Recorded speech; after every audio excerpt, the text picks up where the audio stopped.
There is nothing wrong with your internet. Do not attempt to adjust your settings. We are controlling the podcast. We control the squealing and the screams. We can make your heart flutter, your eyes blur from tears, or sharpen your mind to crystal clarity. For the next hour, sit back. We are in control of what you hear. We repeat, there is nothing wrong with your settings. You are about to experience the awe and mystery known as the female mind. You are now entering the Fangirl Zone. Welcome to the Mudhorn Clan Cast. On the Fangirl Zone, I am Beskar Dave. I'm Shawn Fangirl. And I'm Sith Lord Steve. Today we'll be talking The Acolyte, titled Choice, Episode 7 of Season 1. Written by Charmaine the Great, Jen Richards, and Jasmine Flournoy, and directed by Kongo Nada. Suppose everyone in high school called Charmaine the Great. Yeah. Hey, Charmaine the Great. All right, I got an episode recap ready. It is A Bitter Truth is Revealed. Yep. Oh my God. So. That was so much. Stop. You're gonna spoil it. Try and read in slow motion next time. Yeah. All right, let's get the initial reactions. Go ahead, Shawn. What do you have? I was surprised because I'm like, okay, great. We're finally getting the backstory. But I was surprised of what happened. I mean, we knew something had happened, but it was like, even knowing that it was something we didn't know, but we suspected it didn't turn out the way I expected. So I liked it because the reveal was not right there in your face the whole time. Okay. Unlike Khmer. Yeah, I enjoyed it too. I kind of thought it was a little amazing that Sol and Tobin couldn't handle Kanaka, but as soon as Indira showed up, not only did she save Kanaka, she killed out all the coven. Yeah, I still have questions about that too. So we'll get there. Yep. Yeah. This was my favorite episode of the season. Wow. I wish I could give it a rating now, but I'll wait. No big deal. Yeah, favorite episode. Actually had some stakes to it. When I first heard that this was going to be a flashback again, I roll, really. Yeah. But at least it did fill in some significant blanks, including, or excluding how May survived. But she is the one that burned the place down. Right, no doubt. Well, there you go. Lead us off, Shawn. All right. Well, our episode kicks off with the flashback to 16 years ago. And our Jedi gang, Sol, Indira, Kalnaka, and Torvin, poking around Brandok's flora and fauna like they're on some weird botanical field trip. And could Torvin look any more bored the whole time? I'm just throwing that out there. Yeah. They're scanning plants, taking samples, and generally looking like they'd rather be anywhere else. Kalnaka's metal detector starts beeping, but instead of finding treasure, it's just more work. Night falls and they set up camp. Torvin is all moody and refusing to eat. Did he remind you of any other Jedi that we know in the future? Luke, Vader when he was a kid. I mean, come on. Mr. Petulance. Yeah. Like, okay, so going towards the dark side. Kylo Ren, they were all moody. Yeah, teenagers. Did you guys see that meme that was circulating on Twitter? It was you mentioned earlier how they were poking around flora and fauna. And someone did a double picture on Twitter. It pointed to Carrie Ann Moss and then Sol carrying Moss. God, I didn't see that. That was hilarious. The puns are strong. With this one. And Zara, ever the stern mom figure, insists that Torvin chows down. And all I kept thinking was, at least it's not a porg, because those were adorable. But how do they always find some kind of chicken-esque kind of thing? Tastes like chicken. Poor Torvin. He just wants to go back to the bright light big city Coruscant. But nope, they've been stuck here for a while with no apparent end in sight. Planet Brundok was supposed to be a barren wasteland thanks to some hyperspace disaster, but surprise! And I want to know what the hyperspace disaster was. Was it much like Hitchhiker's Guide? Somebody screwed up paperwork? Initially blamed on the Jedi. They were traveling through hyperspace. I think it was a Jedi craft. Anyway, it was like these space pirates during the Old Republic. Turns out they were responsible. Oh, interesting. Putting a speed bump in the hyperspace, and the ship disintegrated and headed towards the planet, and it blew up, and they thought it destroyed everything there. That's what happened. I guess I call them space pirates. It could have been Outer Rim revolutionaries, Old Republic accident. Well, it wasn't an accident. So it was like actually canon then in the book. Yeah. Okay. So yep. Obviously, this planet is bursting with life. I mean, not necessarily the kind of life that we think, but hey, life is life. Torben thinks their mission is pointless because he is a moody teenager. But Indara drops some Jedi wisdom about virgins, a fancy word for concentrated force energy that can create life. Wait, I thought that was Saul that said it. Oh, whatever. But it's super important to the Jedi, and Indara scolds Soul about not confusing Torben's feelings with his own, reminding us why she's got a Padawan and Saul doesn't. Was that just like a little dig and salt in the wound, or what? I think so. What you should have said is consider yourself lucky. Yeah, you don't have a moody, menopause teenager on your hands. Well, they end up splitting up, and Saul stumbles upon young May and Osha, the mystical twins, having an argument by a tree, the same scene we witnessed in the 3rd episode. And he's all sneak as he hides and watches them like a curious squirrel and a kind of creeper. I'm just throwing that out there. Yep. But then Mother Coral shows up to collect the girls, telling them they know they're not allowed outside the fortress. And Saul tries to contact Indara, but of course, the communicators just never work. The message doesn't go through. Yeah. Supposed to hold your cell phone up in the air when that happens. Yes. Soul, channeling his inner parkour master, scales the twins' fortress in true Assassin's Creed style and infiltrates it flawlessly. I'm just saying, free climbing, that was pretty impressive. Yeah. Inside, he sees Mother Anastasia testing the twins' power. Mother Coral senses something's up and heads toward Soul's hiding spot just as he had left it. Soul reports back about the twins, worrying they might be in danger because witches aren't supposed to raise kids. The Jedi gang bursts into the fortress like it's Black Friday at a toy store, with Indara leading the charge. Yeah, that was kind of rude. I mean, I don't know, ring the bell or something? Yeah, the witches are mid-ritual, and it's deja vu from episode 3. Oh, if only Lurch had answered the door. Yes. Torben's eyes well up with tears as Mother Anastasia whispers sweet manipulations into his head. He's all torn up inside, wanting to escape the planet and whining about it as Mother Anastasia continues playing him like a fiddle. Indara wants to test the girls, and Torben snaps back to reality. They leave the fortress for the night, but tensions are high. Later, Saul tells Indara he feels a connection with Osha and wants her to be his Padawan.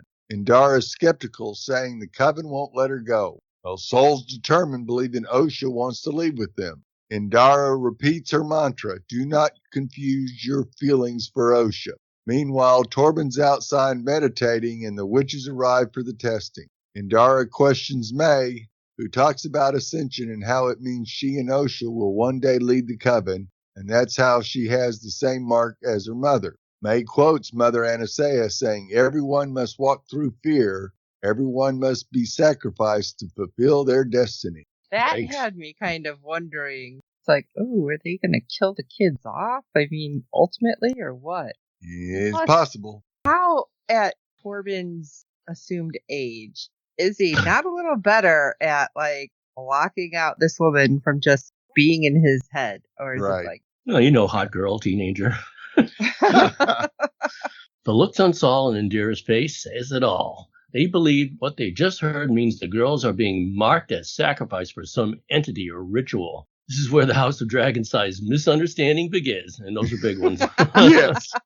Saul tells Indara he believes May's been set up to fail and tries a different approach with Osha, which seems to have been successful. Blood samples reveal the twins have a crazy high M count that suggests they are actually one person split in two.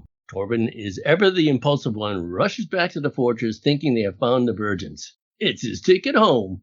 I have never seen any of them act like that. I was hoping Indara would just pull him off that speeder. Yeah. with the force. Zing.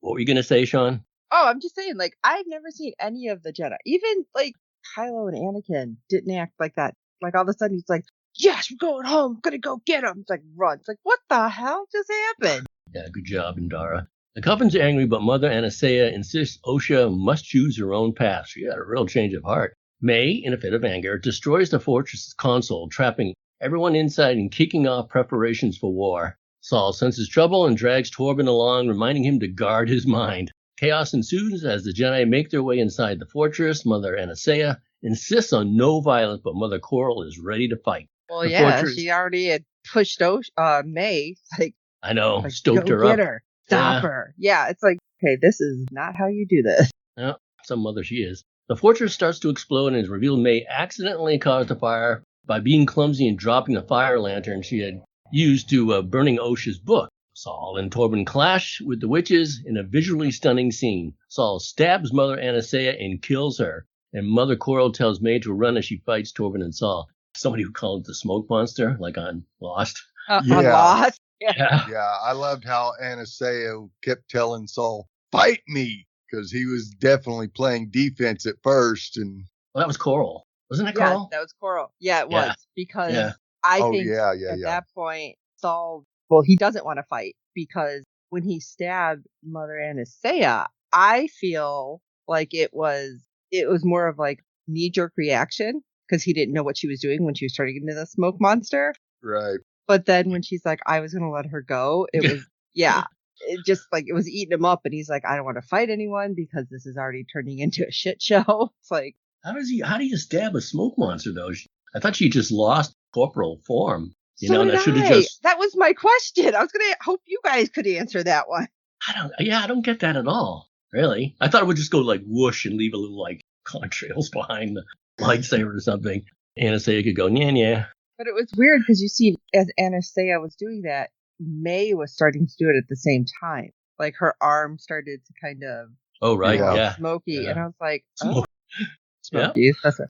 And then quick before I go in, when they were talking at the camp before Torben went all like, woohoo, they look up at the sky because they're like, something's going on.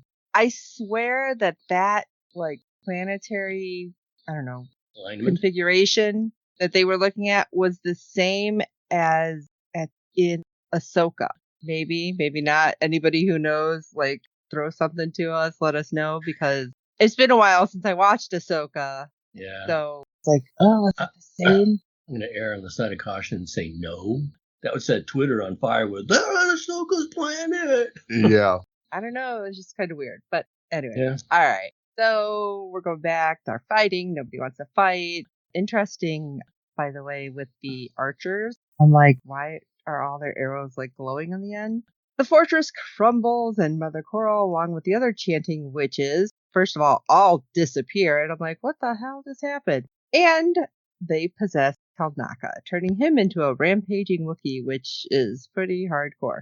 We do get to see like the witches all kind of chanting together, which I was like, well, this is weird. But and linked by arms too. Yes. Yeah, like they all have to neck. Yeah. But the fight was pretty brutal. Saul manages some epic aerobatics to disarm Kalnaka, but man, poor Torben. Now we know what happened to his face. Yep. Yep. And then next thing we know, though, Kalnaka is strangling Saul, and that's when Indara arrives, just in time to knock out the witches and save the day, which I am still confused, because it's like, okay, she's stronger, she's senior master, I don't know how, but she's like trying to help block his mind and push them out, but all we see is everybody in the coven fall over. It's like, was she so strong that she knocked them out? Because I feel like, why would that have killed them? Like, that's what I was confused about. And because you kind of they never checked. Right, to see if anybody else was actually dead. Right. But yeah, I just thought of it as a feedback loop. Once she got it out of Kalnaka, it fed back on them. Oh, okay. Oh, I thought they pulled the collect plug. Oops. Yeah. I was thinking, okay, what if it was just she was so strong and she pushed them out, it like overwhelmed them, knocked them out, and they weren't actually dead until the building collapsed. Or they weren't dead and that's how May survived, because like I said, nobody checked on them. And I always feel like if it didn't happen on screen, it didn't happen. Right. So tinfoil hat theory, another flashback next week, and we're going to see him wake up and save May, or somebody will. Yes. Yep. I don't know. Okay. Or somehow they all go to her. Yeah. In the climactic final, Saul finds the twins trapped on separate platforms. In an honestly very surprising decision, he saves Osha, letting May fall. Nothing surprising about that. Not really. With the witches gone, Osha recovering, and everyone emotionally wrecked, Indara tells the other Jedi that they will tell the council the truth, a cover story about May burning down the fortress, ending the death of the entire coven. Soul, trying to protect Osha, repeats the lie to the child. I guess instead of saying, well, no, Torben was a jackass. Yeah. And this kind of went off rails. Yeah. I'm a little surprised at Indara deciding to go with the lie. Yeah. You know, for the sake of Osha. Like, oh, wow. Even she broke on this one. I feel like something was up with her the whole episode, though, too. Like, she felt like she was hiding something to me. She's like, I'll wait for the council. I'll talk to them. And, oh, no, they said no. It's like, what? And she didn't want them there. You know, I don't know. It was weird. I thought when they were giving the test that she closed her eyes and then the music, as it says on closed captioning, starts to rise. I'm like, is she doing something with the Force? Now, further examination, she realized that it was manipulated for Osha. Yeah, I was kind of surprised, too, that she's like, oh, you manipulated Osha when she was talking to Saul. It's like, he just talked to her and like, basically, tell the truth. Yeah, I know. That's why I kept saying it seemed really, I don't know, janky with her this episode. Like, maybe she was actually, like, from that coven or something originally. Play it off. That would have been cool. She smoke monstered. Everyone would like, what? Yeah. Must go back to the island. God, that was the worst one. I didn't even notice at that part that, what's her name, was holding a cell phone. Yeah. Okay. The rating should be interesting this time. Shawn, want to go first? Okay, so I like this one a lot compared to the rest. Like I said, filled in gaps without just, okay, we're just going to tell you this little bit. Yeah. And giving us, like I said, a whole different version of what I had already thought it was. So I'm not saying 5 out of 5, but I'm going to say 4.5 out of 5. Did really enjoy it this time. 4.5 out of 5 angsty teenagers is what it is. Okay. Steve? Well, I gave it 4 out of 5. The truth is revealed. Good. I also gave it 4 out of 5. I gave it 4 out of 5 No, 4 out of 5 rock climbing Sauls. Nice. Were you going to say Riker? Yeah. Riker skipping over chairs. 4 out of 5 Riker vaulting over chairs. Well, we'd love to hear your thoughts on each and every episode this season. Our deadline for feedback is 6 p.m. Eastern every Friday during the season. You can send your feedback via email or audio to contact us at fangirlzone.com. Please review and rate us on iTunes and any other platform you use for your podcast with good ratings and reviews that helps other fans of the show find us, as there are plenty of other Acolyte podcasts out there. We're going to turn them all to smoke, though. Tell your friends. I hope you're enjoying our podcast. And don't forget to check out the other great Fangirl Zone podcast. We have so many. So go over to www.fangirlzone.com and check them all out. And you could find our contacts page there. And you could reach out to each of us separate if you'd like. Or just send us a thing through contact us at fangirlzone.com. So for this episode of Mudhorn Clancast, I'm Sith Lord Steve. A virgins could create life like we see on this planet. And probably 2 bratty twins. Seen that before.